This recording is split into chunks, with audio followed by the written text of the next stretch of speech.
বহু বছর পর আমি আবারও সবার সামনে গান করলাম। তো সেদিন আমাদের সবার প্রিয় কার্তিক স্যার এবং সকল ছাত্রছাত্রীরা মিলে রবীন্দ্র নজরুল ফাংশনের আয়োজন করেছিলেন এবং তার নাম রাখেন রবির কিরণে নজরুল। ছোটদের পরীক্ষা, ভোট ইত্যাদি নানাবিধ কারণের জন্য আমাদের এই প্রোগ্রামটা করতে অনেকটা দেরি হয়ে যায়। সবার উপস্থিতি না থাকলে আনন্দের কোনো মানেই হয় না।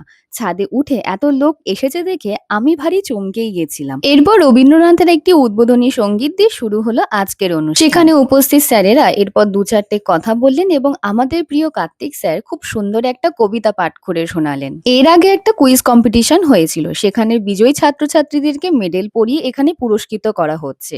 তারপর এক এক করে শুরু হলো গান, নাচ ও কবিতার পর্ব। আমরাও প্রোগ্রামটা বেশ এনজয় করতে লাগলাম। মাঝে আমাদের একটা স্ন্যাক্স দেওয়া হয়েছিল। স্ন্যাক্সে ছিল চিপস অ্যান্ড কোল্ড ড্রিঙ্কস। অবশেষে চলে এলো আমার টার্ন। আমি সেদিন গান গেয়েছিলাম মায়া বনবিহারী। আমার গান শুনে সবাই মোটামুটি আমায় প্রশংসাই করেছিল। তারপর আরো কিছু সুন্দর সুন্দর পারফরমেন্স দেখলাম। আমি পার্টিসিপেট সেদিনকে করেছিলাম বলে আমাকে একটা সার্টিফিকেটও দেওয়া হয়েছিল। সেদিনের সন্ধ্যাটা আমার বেশ দারুণ কেটেছিল। সব স্টুডেন্টরা মিলে একটা ছোট্ট খাওয়া দাওয়ারও আয়োজন করেছিল। আমি যেহেতু বসে খেয়ে আসতে পারবো না, তাই আমার খাবারটা প্যাক করে নিয়েছিলাম।